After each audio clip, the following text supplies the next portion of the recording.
Whew. Hey there, Merrick.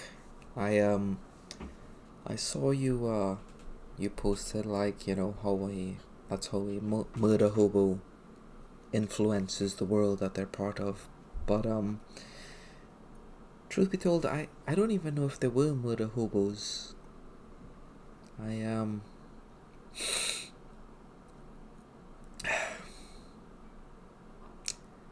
I mean I haven't been in this for too long.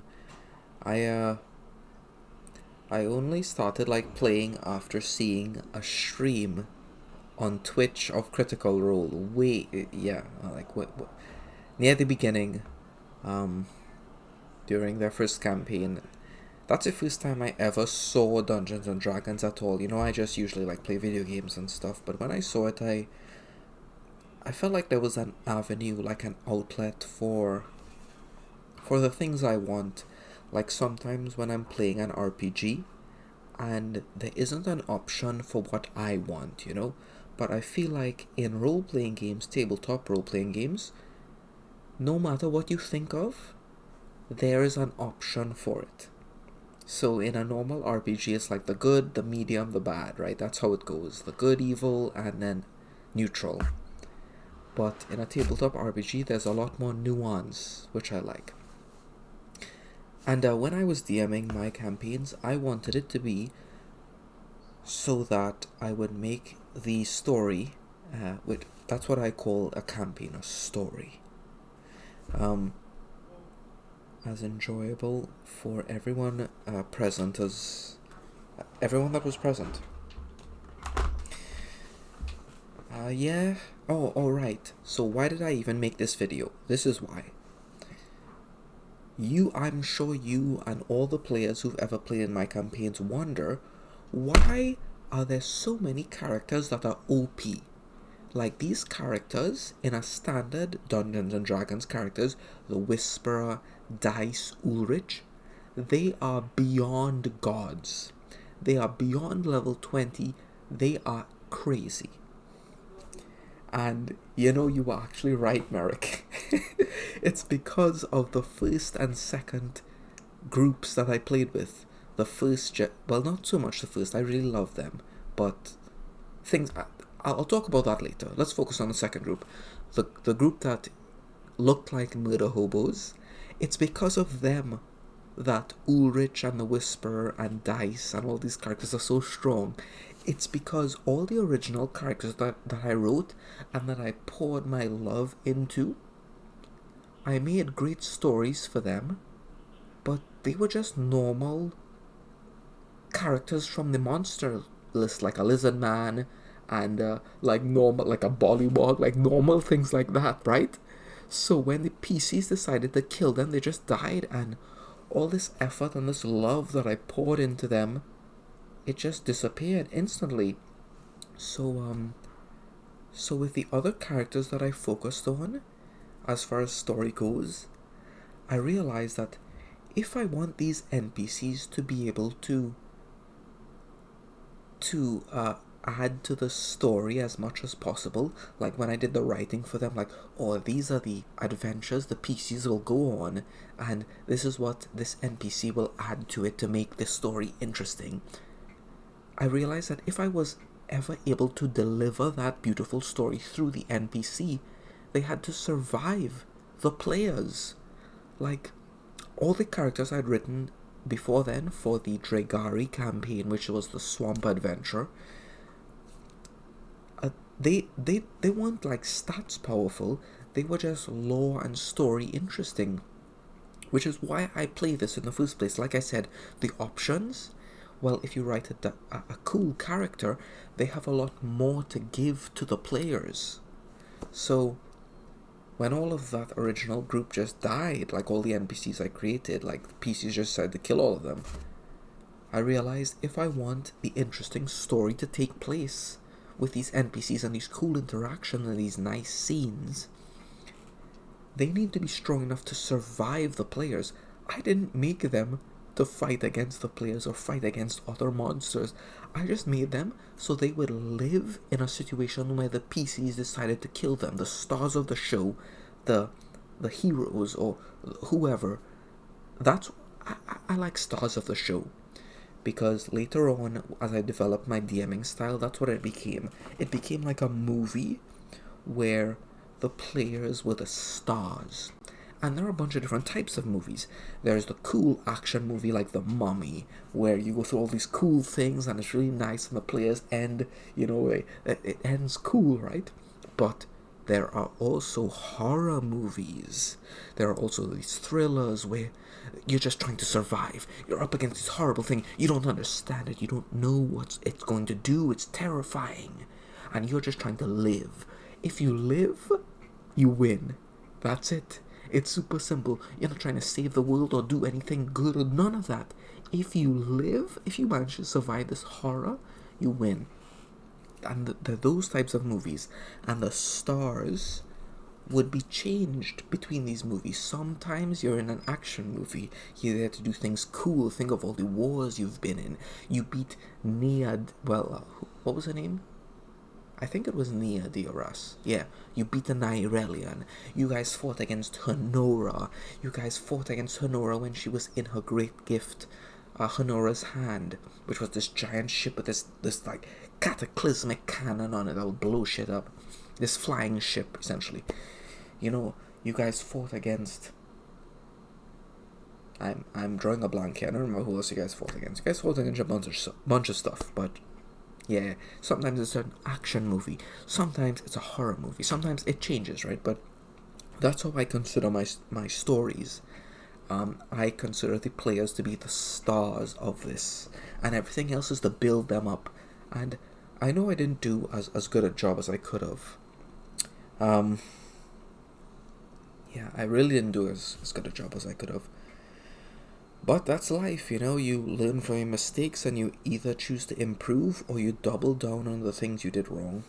And there are certainly some things, I'm not a perfect person, there are certainly some things I do wrong that I double down on because they're part of me.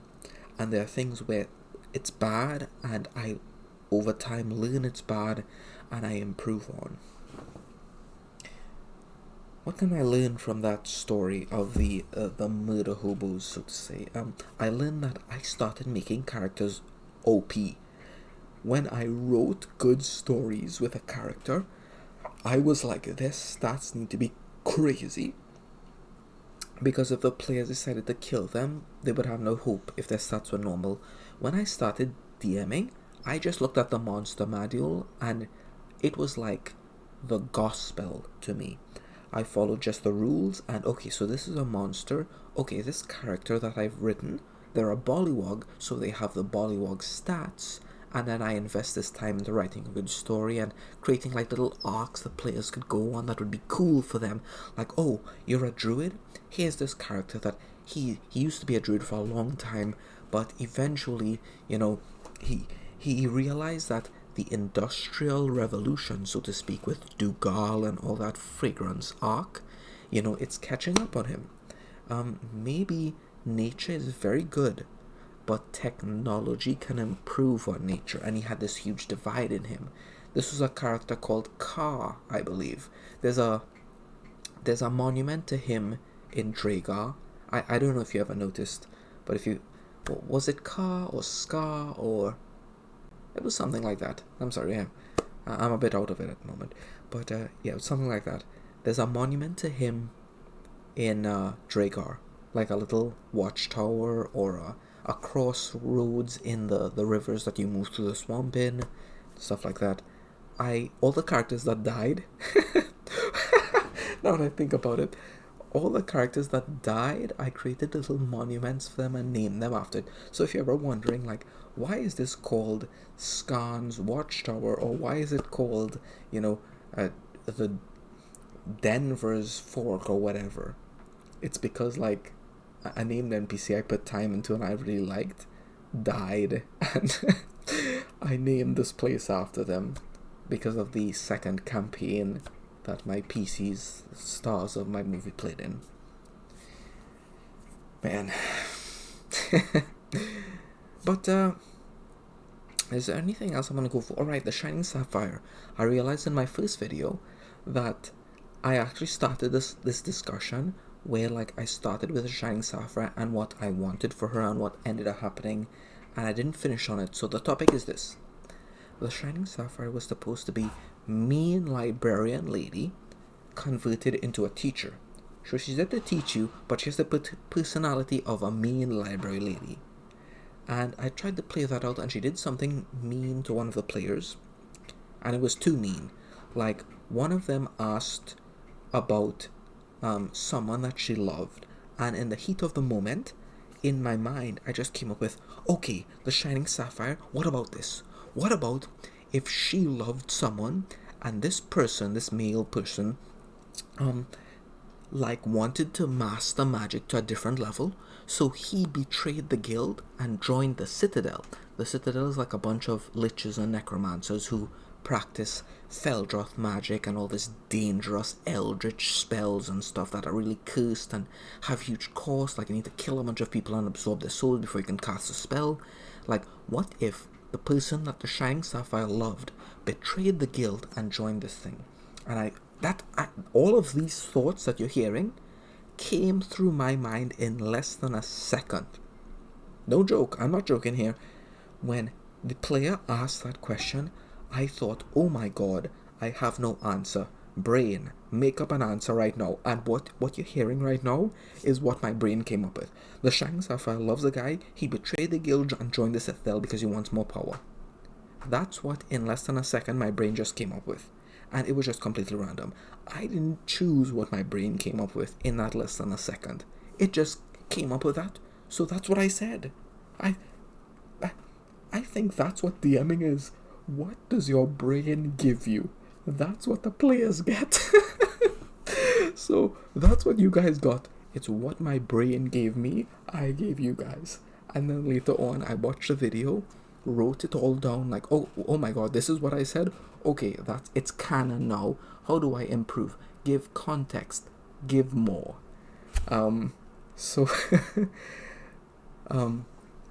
So the player asked the Shining Sapphire, was there anyone you ever loved, or I don't know how it came to this, but this is how it ended up with the Shining Sapphire being super pissed that the player asked about this, and ended up like casting hold person on the player and like modifying it a bit, because I like it when magic is mystical. It's changed up. You have some more influence on how you do it. You can change things and influence it and give up some of your sanity to change and mold and modify to make it your own special thing. So the Shining Sapphire like did a force chokehold like Darth Vader on him using hold person and lifted him up a bit, and it was too much. The player really didn't like it. As I recall, that player was very unhappy about that. So it was too much, even though I was going for this mean library lady and my brain just gifted me this random idea in the heat of the moment. It didn't pan out. So that's one example of not doing a character correctly based on what you create the character for versus what actually happens in game. And that was actually a point I came up with in the first session, that when I rewatched the first video, it bugged me that I never actually answered that part. So this is the answer to that, why the Shining Sapphire even came up. That's about it. That's about it. That's it. That's all this video is. Nothing else to say. Yeah.